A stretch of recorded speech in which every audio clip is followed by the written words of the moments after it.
I just out of, just curious, and I know some of you guys work at vendors, so I'm not going vendor specific. I'm just curious. I mean, we've all probably sat in on at least one virtual conference so far this year. I'm just curious to hear some takes on what people think of these virtual conferences so far. Good, bad, ugly. I'm just curious. I have some thoughts, but I'd love to hear you guys. I'll just say we're about to kick off our planning next week, so I'm all ears. It's funny you asked that, Brent. I just got off the phone with some of the senior team over at Salesforce, and virtual Dreamforce is coming up, and everyone's worrying about, and we are too, because of other webinars we're thinking about doing and roundtables, and everyone's worrying about too much time spent on conference calls like this, like we're doing right now, and people are just like, I'm tired of it. I'm not going to sit in on anything. So a lot of that, I think a lot of that is coming out right now. Technology overload or conference call overload, whatever you want to call it. They actually call it Zune Fatigue. Yeah. Yeah. Well, I think it's all the above, Bob. And yeah. I think the key to doing these things right now is to remember you have to change the format. You can't take what you did. That's right. And just drop it online. It does not work. And when we did Mega, one of the things on purpose we did is we compressed absolutely everything. Sessions are 5 minutes, 7 minutes. Yeah. Rapid fire, boom, you're in, you're out. You can check out whatever you want. Combine it with whatever you can live. You got to pre-record certain things to make sure the quality's there and not chopping up, because you can't guarantee the bandwidth. But then find ways to get interaction going. Keep it short. That's the key, I think. I would echo that. I attended, I'm involved with an organization called CMX. They've become kind of in my mind, the leading community management organization right now. And I attended their conferences in person the last several years, but they did a virtual event in the March, maybe April timeframe. They got acquired by Bevy, Bay Area company, and Bevy is actually their virtual conference software. It's BEVVY. And the event that they put on, it was to your point, it was concise, Jeff. It was probably 3 hours in all, maybe 3.5 hours versus all day or multiple days. But they totally crushed it. I mean, the sessions were no more than 15, 20 minutes. It was not a continuous 3 hours. They broke it up with, specific breaks. But they also, with the software that they actually had real breakout rooms where you could go and, talk, join people on a specific topic, or they had kind of a virtual hallway where they would randomly pair you up. It was like speed dating. They'd randomly, if you join that room, they would randomly pair you up for like 4 minutes, and a random person would just show up, and you basically have 2-3 minutes to go meet that person and talk about what you do and who you are. So they're planning to do another one later in the year. They actually have a job fair coming up next week. Again, it's going to be pretty concise, but they have Jenna Bacon, who has become a pretty prominent thought leader, and so he's got a professional course of his own right now about job searching for community professionals, but he's actually donating some of his content and time this week to specific 1-hour sessions. So there's 3 of them this week, but then they're doing an actual job fair next week. And so they're going to have, the cool thing about that, they did this at their last summit where the company rep would come in, they would have literally 3 minutes, talk about the job they're hiring for, what they're looking for. They'd have a chat window. And then if you wanted one-on-one time with that recruiter, you could go off to a room and do that. So that was, for me, it was almost like being there in person, and it was like a 3-hour commitment. I was unfortunate to sit through 2 days of SAP, and I think Paul and Brent was too, especially with some of the performance issues. Sorry, I'm Stephen, glad that Jen is not here right now. So, and then I just spent 3 days on the Forrester CX one, and I just feel that what they put in my face was a PowerPoint with a small picture of the presenter on the side. Yeah. Why don't you put them on a stage and make me feel like I'm watching, a true presentation with the interacting activity of the presenter walking backwards and forwards, and even though there's no audience, I just think I would feel a lot more comfortable that I can position myself in the crowd, listening to a person, rather than being on any other webinar that I can see every day of my life with somebody on the side, picture on the side. Yeah, make that monkey dance. Getting on to the SAP part, what I think is they did great keynotes from how they put their executives into a virtual stage where they basically immersed them into technology so that they partly even interacted with it. The rest of it was, in my eyes, pretty boring, actually. It was just two faces left and right and lots of discussion and, well, nothing that really excited me. What I would love to see is taking what SAP did for the keynotes one step further. Maybe even a charged virtual conference, or a virtual conference they charge for, whoever does it. Send out VR sets and immerse the audience fully.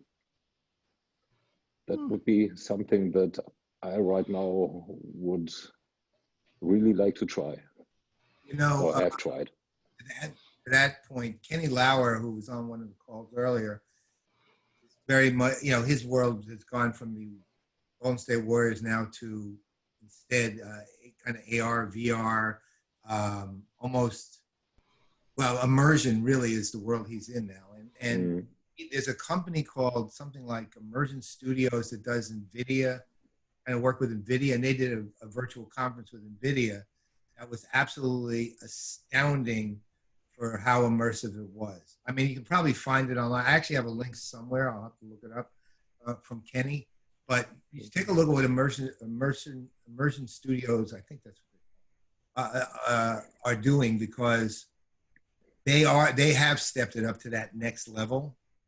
Now, of course, that level of work is pricey, obviously. Yeah. There's very few smaller companies that can afford that level of deep immersion. It's not just interactivity, it's immersion. And so it goes beyond just the way. Yeah, and you need decent video hardware to be able to do VR, you know, beyond just the headset. Not VR. This is just immersion. I mean, it's just the cinematic.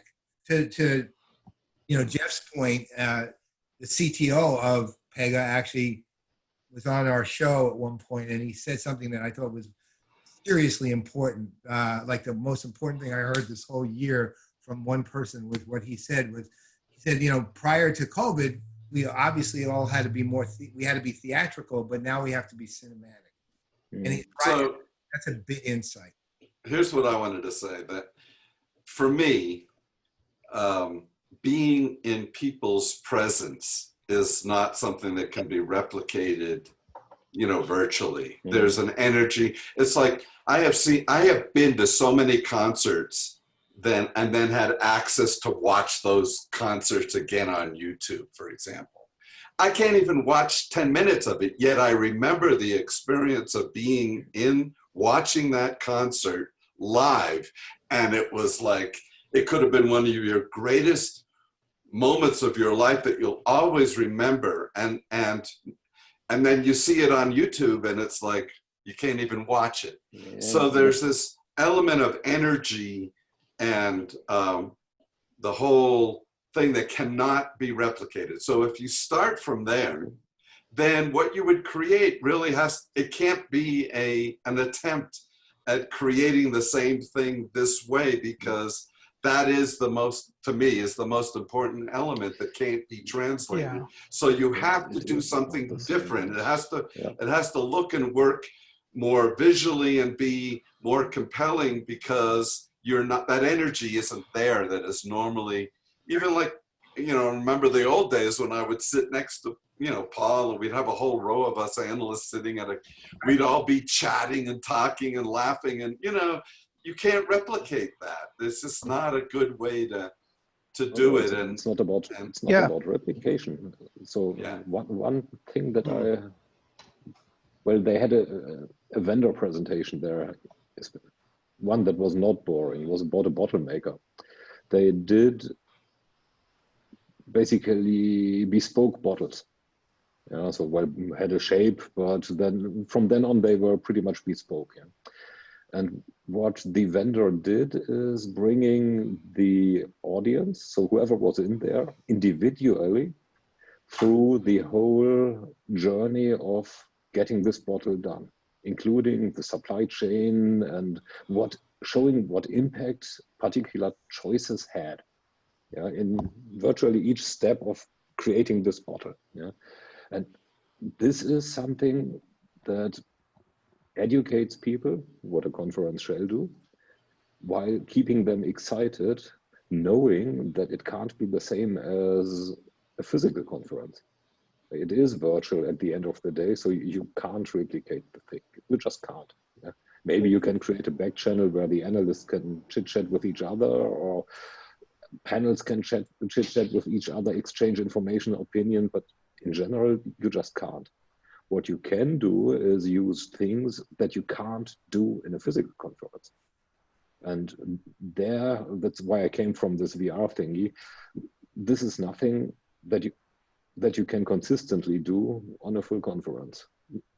Well, you need to put people into hibernation probably in their hotel and then give them those goggles. But well, it's about immersion. That's an interesting, exciting. It's an interesting statement you just made, Tom, because I wonder if, how that would play, putting virtual reality, sending virtual reality goggles out to each attendee that was going to be attending a conference, and letting them watch it in a virtual reality sense, and how the interaction could be with that. Something that hasn't been done probably in a while, ever. It might be an interesting play. Hey, yeah, I don't know yet as well, but I think it's surely worth a try, because you can create environments that, well, aren't there and that are fully educating people towards the message that you want to send. But there's more to the conference than the education that the vendor is trying to get out there. There's what comes from the people who are there interacting with one another. You know, following on to what you said, Thomas, and what Jim said, the interaction of the analysts with the vendor and the analysts with each other, for us, is a very important thing. I don't know if you feel the same way about this, but I find that we as a group get smarter when we are together. You know, the more of us there are in the same room, the better questions we ask, and the better we think. And when you are virtually divided up, when it's a whole bunch of one-on-one questions as opposed to one-on-many, the way it would be in a live setting and the way that it could be in a setting like this, well, it could be just turn left, Marshall, that's quite turn interesting. right, Marshall. So yeah, I think, Marshall, when I go to conferences, you always have these lunches where they try and put people around the table, 10 people, and have a chat. Why don't they set that something up where you can say, I'm interested in this 500 people, you have 50 Zoom sessions with 10 people in a session, and make that more interactive. I think that's what I was missing, the interactive part. Even if somebody asks a question to the presenter, it's text versus somehow getting that person's image, asking the question to make it more interactive. The situation we're looking at right here is actually more of what I would like to see from the conference. But the first academic conference I'm going to attend that's purely virtual, we're having a practice session for it on Friday, where they want to make sure that everybody knows how to get in and all of that kind of thing. And then early August is the conference. But also, in some senses, it's my entire career that's having to change from in-person to teaching online. And there's a parallel here. There's a big difference between teaching in person and teaching online, and how you design a course for online is very different from how you design it in person. I'm in person, I've been doing this for 40 years. I can walk in and start lecturing on the topics that I lecture on, and I don't need to check my notes because they're here. When the way we work, and it's most places, if you're purely online, then you can't say the student has to be here at this hour. So they have to get a very different experience from it, or they don't like you and they're not going to like your university or any of the other things that go with it. So you really have to work on the experience part, which, you know, what Danny was talking about. Let me throw something else in there. how does this impact the way that you approach a webinar, like a traditional webinar, from a standpoint of, do you have higher expectations because you're seeing all this stuff happen in these virtual conferences, and you want to see more of those elements in the webinar setting? And also, if you're doing a webinar, do you feel like you have to start changing your approach to doing webinars to kind of match that somatic experiences that you're starting to see driven by these virtual conferences? I'm going to jump in, Brent, of course, as you're going to say. But we are running a webinar in conjunction with Salesforce. CGI is on manufacturing, and it's for CEOs and senior level people. And we're doing very personalized invitations to it. But it's going to be a roundtable lunch like this in Zoom, like we are right here. But we're actually providing lunches to the CEOs and having them delivered to them on a menu that they choose. But it's all around discussion on a specific topic. But that's how we envisioned it to do. Now that what's come up today, like I said earlier, is Zune Fatigue is going to be playing into that also. So, but that's one of the things we have tried to mitigate some of it a little bit. You know, on that, to your point, Bob, Adobe did one thing interesting, even though the conference itself was terrible.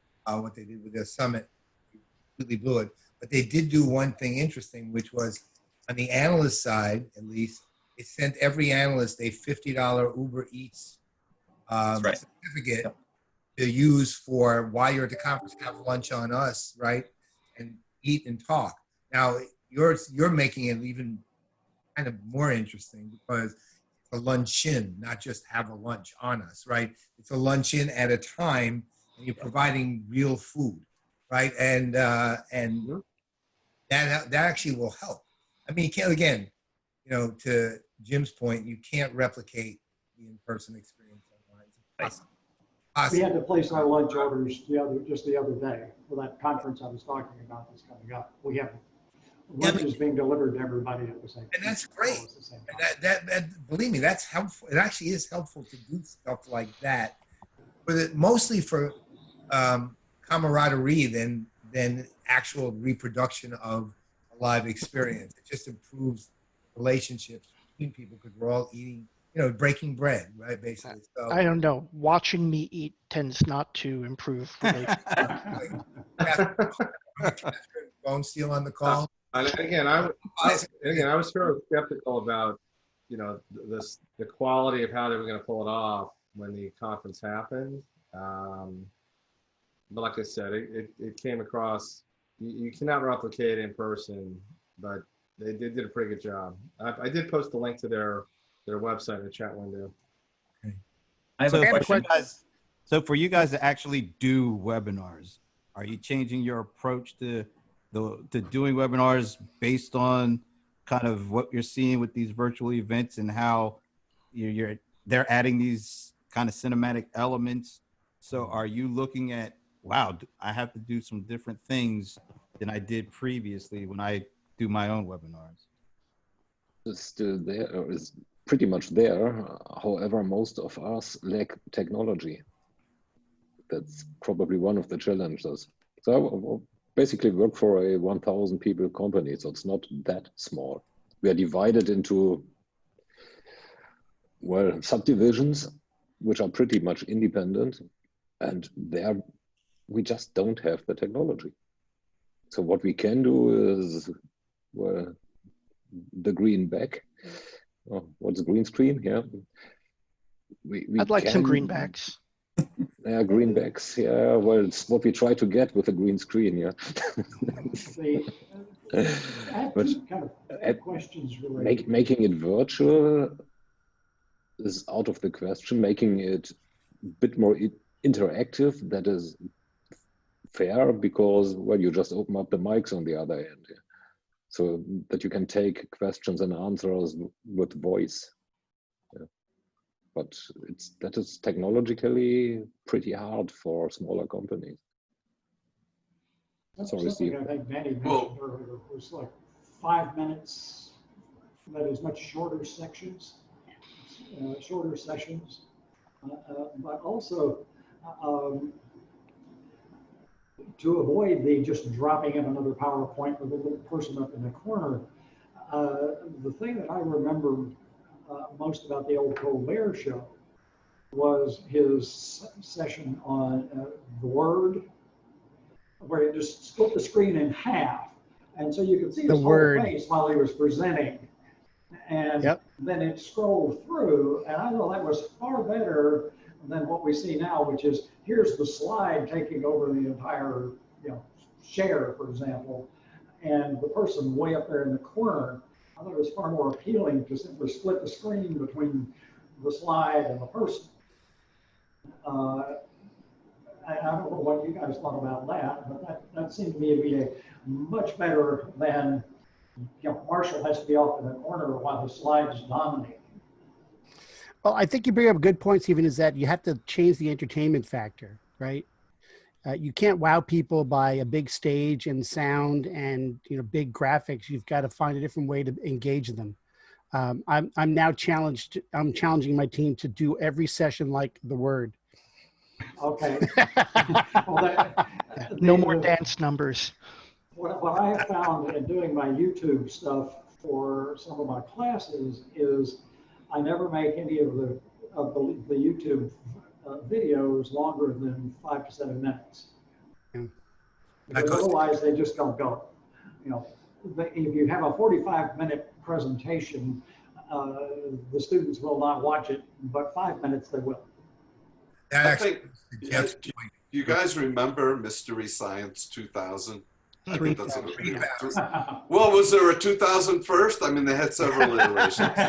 But having that robot, they had, okay, so you'll have to remind me, they had a robot, they had a guy, and what was the third thing? There were a few robots and the guy. There was 2 robots. There's anyway. Tom Servo, Crow, don't remember the third one, and Joel. And so basically what they were doing was showing you a really bad movie. And the 3 of them you'd see their back of their heads as they're watching the movie. Awesome. Criticize, just like cracking jokes and criticizing the movie. And it was hugely entertaining. I thought, gee, they're getting me to watch a ridiculously bad movie. It's funny. But just the whole experience, there's something about the way it was presented and the experience of it was captivating. And maybe what we need is like, we're sitting there and you get if you're going to do PowerPoints or something, you have it up there, you have people looking at it and like cracking jokes and, making it more entertaining. I think we hire CRM Playaz to basically do the bottom. Yeah, we'll put that on the rate sheet right after we get done.